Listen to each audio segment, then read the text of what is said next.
Do you ever feel like you're just reacting to life? Like your emotions are kind of in the driver's seat, taking you on this wild, stressful ride you didn't really sign up for. Mhm. Maybe you're constantly worried about how things are going to turn out, or stressed by what other people are doing, or just, overwhelmed by the noise inside your own head. Yeah, that sounds familiar to a lot of people. What if I told you there was a way to navigate all of that, to truly show up for your life and the people in it, and find this deep sense of inner peace without having to, check out or just stop caring? It sounds like a pretty tall order, doesn't it? But that fundamental shift, well, that's exactly what we're digging into today. Exactly. This deep dive, it's all about practicing emotional detachment, non-attachment, and that incredibly freeing skill of letting go. Right. We're going to look at how changing your relationship, not just with stuff happening outside, but with your own thoughts and feelings, how that can fundamentally alter your experience and hopefully bring you closer to peace. And we've pulled together perspectives from, psychology, but also ancient wisdom like Stoicism and modern mindfulness techniques. So it's a really layered look at this. Yeah, our mission here is to really get into these sources, go beyond just the definitions, and pull out the most practical, useful insights. Actionable stuff. Exactly. We want to help you see the line clearly between, healthy emotional management and maybe unhealthy avoidance. And hopefully, you'll walk away with some concrete ways to cultivate peace by loosening your grip on what you can't control. And putting your energy where it counts on what you can control. Think of this as your concentrated guide to using emotional detachment as a tool for finding calm in a, let's face it, pretty chaotic world. Definitely chaotic sometimes. So, okay, when people first hear emotional detachment, I think their minds often go straight to someone who's maybe cold or unfeeling. Yeah, checked out. Right, checked out. They just don't care. That's such a common misconception, and it's really crucial we tackle that right up front.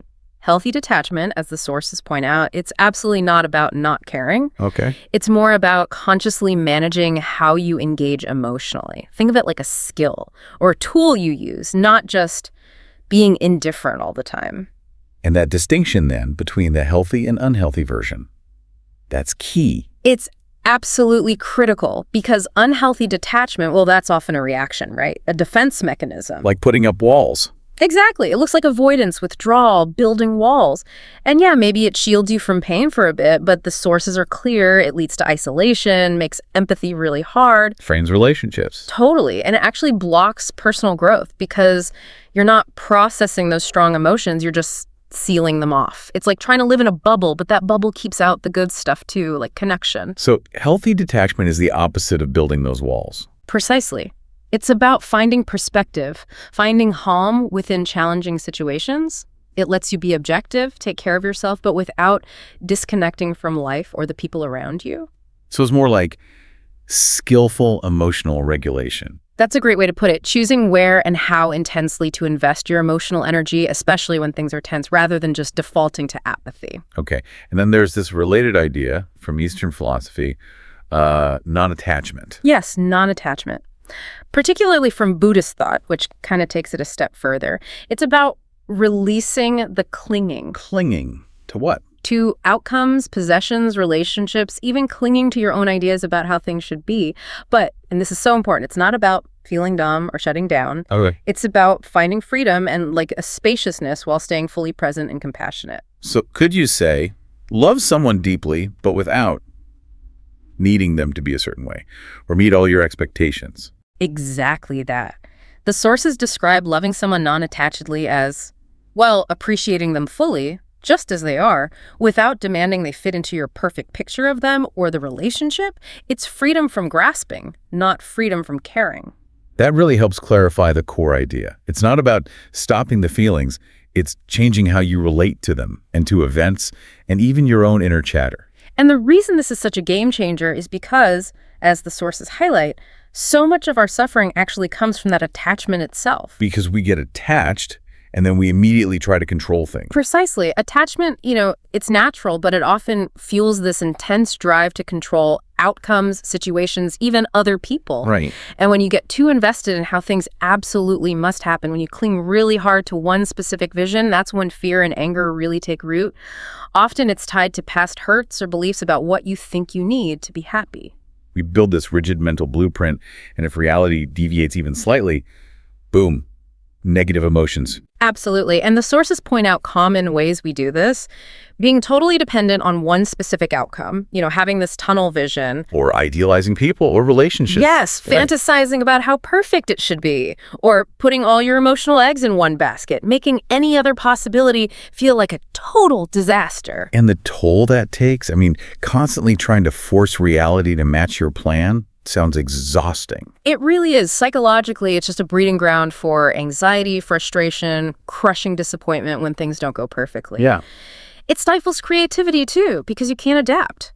And it sets you up to feel like a failure when, inevitably, life throws curveballs. It's just this constant draining fight against the uncontrollable. Okay, so recognizing that problem, the attachment, the control, that's step one.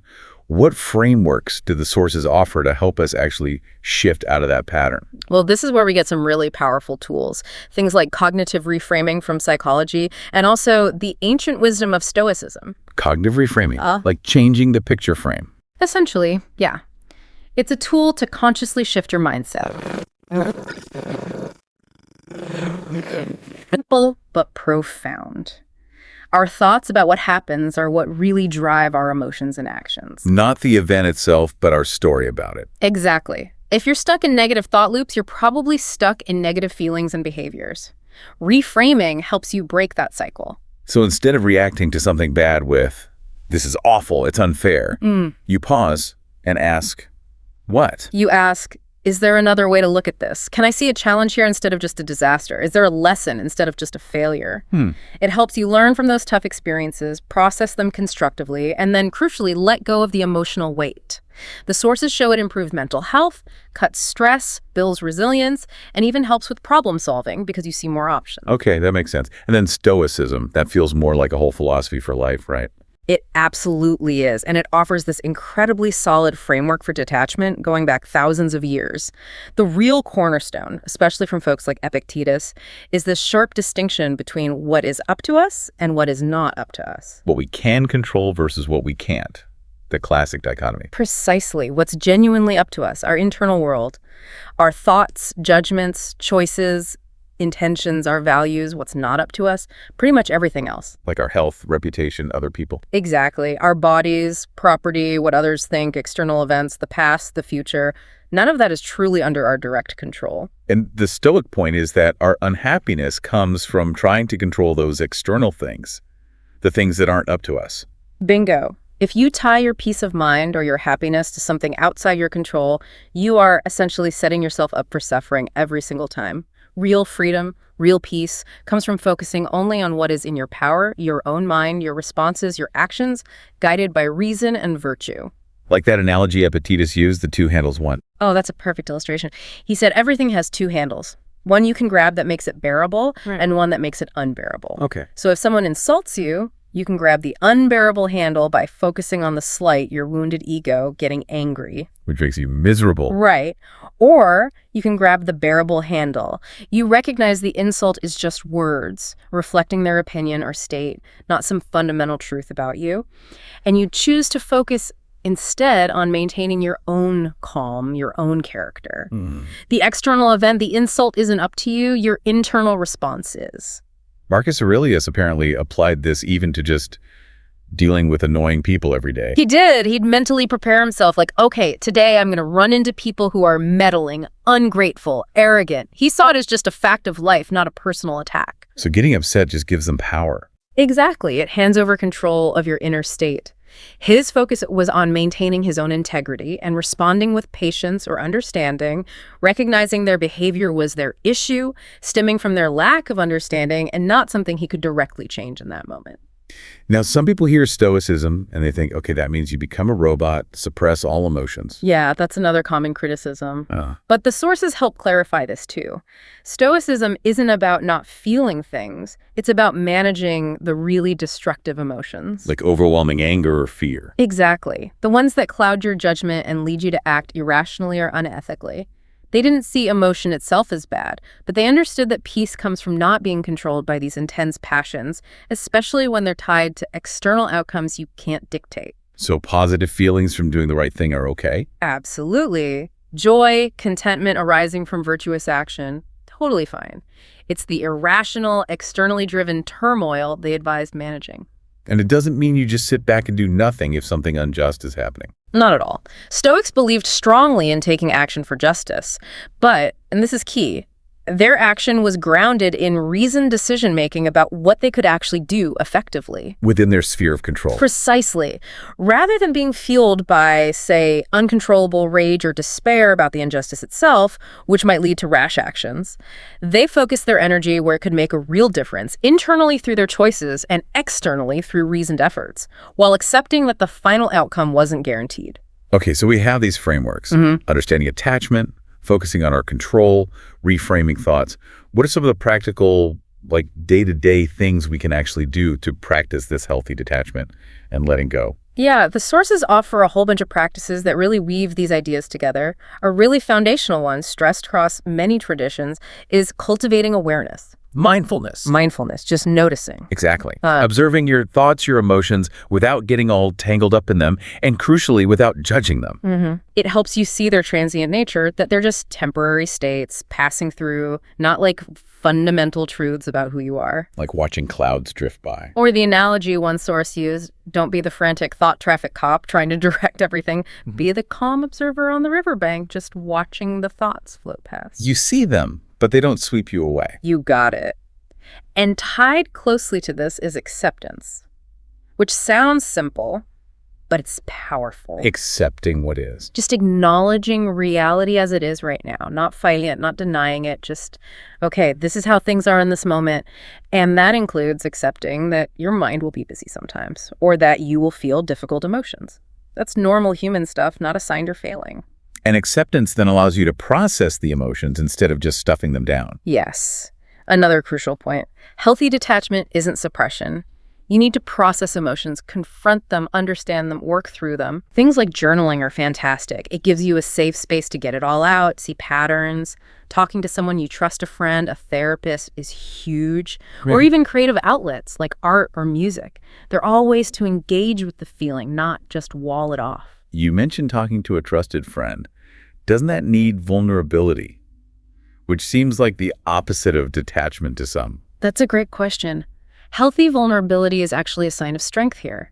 Sharing your real feelings with people you trust isn't weakness. It's part of processing and builds real connection.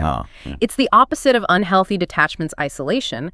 It's about being authentic, not necessarily needing a specific reaction, but just sharing your inner reality. Self-compassion must be huge here, too. It's hard to process anything if you're just beating yourself up constantly. Oh, absolutely essential. Treating yourself with the same kindness and understanding you'd give a friend who's struggling. Actively stopping that inner critic. Easier said than done sometimes. For sure. But even simple things help, like practices mentioned in the sources, compassionate breathing, or just placing a hand over your heart. These things can actually help calm your nervous system and make it easier to face difficult feelings without getting totally overwhelmed. And boundaries. Yeah.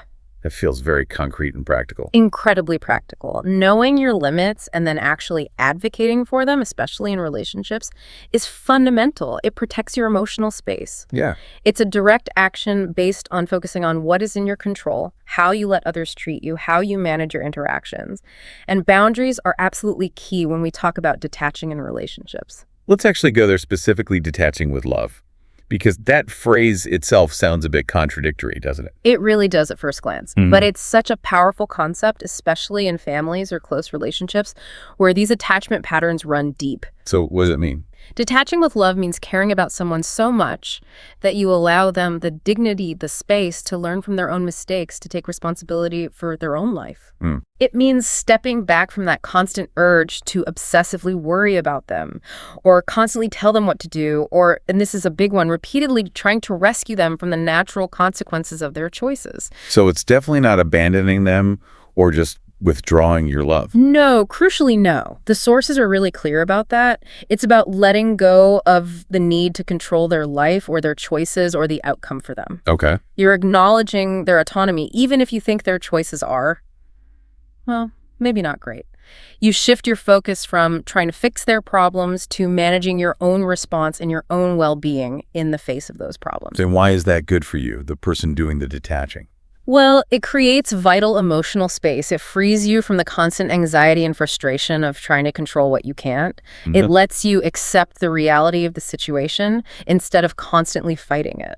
And it powerfully reminds you that the only person you can truly control is yourself. That actually restores a sense of hope and empowerment, especially if you've gotten really tangled up in someone else's drama to the point where your own health is suffering. And why is it actually good for them? It sounds potentially harsh. It can feel harsh initially, maybe, but long term, it allows them to grow. If you're always hovering, advising, rescuing, they never develop their own problem-solving skills, their own resilience, their own self-reliance. It Mhm. can actually create dependency and subtly undermine their self-esteem, like you're sending a message. I don't think you can handle this yourself. Yeah. Stepping back with love gives them the space to face their challenges and learn their own lessons. So it's kind of like treating them like capable adults, even when it's really hard to watch them struggle. Exactly. It respects their autonomy. You let go of your attachment to how their life should turn out, and you trust, which is hard, that they have their own journey. Honestly, it often saves the relationship in the long run because it stops you from burning out or becoming resentful. Can you give some practical examples of what this looks like? Sure, the sources offer several good ones, like not giving advice unless they specifically ask for it, clearly stating your own limits, I can't lend you money again, or I won't talk about this when you're yelling. Okay. Allowing natural consequences to unfold without jumping in to fix it.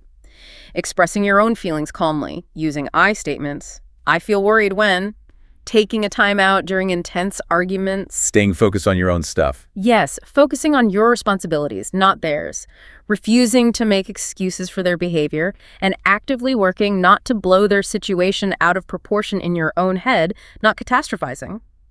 Staying in your own lane, as one source nicely put it. That own lane idea, that really connects back to the Stoic principle, doesn't it? Focusing on what's yours to manage. It absolutely does. It's like practical stoicism applied to relationships. Yeah. And part of this whole picture, though it can be really painful, is also learning to detach from relationships that are truly toxic or unhealthy from the past. Right. Letting go completely sometimes. Yeah.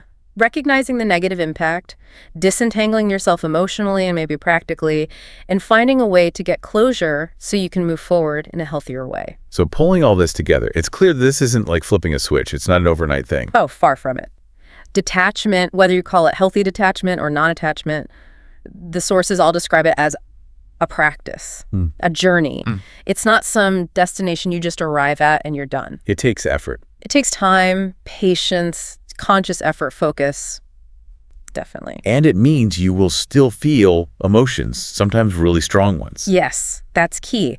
The goal isn't to become numb or eliminate feelings. It's to acknowledge them, experience them fully, but without letting them define you or just blindly dictate what you do next. Recognizing they're temporary. Like the river again. Exactly. They flow through you, but they aren't the riverbank itself. They aren't permanent fixtures of who you are. So the ultimate goal isn't emptiness, but actually freedom and being more present. Precisely. The freedom that comes from not constantly clinging, not constantly living in fear of outcomes. And that freedom allows you to live more fully, more authentically, right here in the present moment. Wow. This has been a really powerful exploration, I think. We've really dug into what healthy emotional detachment and non-attachment actually mean, like the opposite of indifference, really. A way to manage how we engage. Yeah, and we've seen how much of our own suffering gets tied up in that natural tendency to get attached and then try to control things we just can't control. And we untrack these powerful mental frameworks, cognitive reframing, to literally change our perspective. And Stoicism offering that timeless principle of focusing inward for peace. Finding peace where true control actually lies. Right. Plus, we gathered this whole toolkit of practical strategies, mindfulness, acceptance, actually processing emotions, self-compassion, setting those vital boundaries. And understanding that complex but really freeing idea of detaching with love in our relationships. It's clear this isn't about escaping life at all. It's about learning to navigate it with more wisdom, more resilience, and hopefully a lot more peace. Well said. So let's leave you, our listener, with this to think about. If finding genuine, lasting peace is maybe less about forcing the world outside you to bend to your will, and more about cultivating mastery and acceptance in the world within you, with just one tiny step, one small shift, you could maybe take today to start shifting that focus inward. Something to sit with, definitely. Thank you so much for joining us for this deep dive.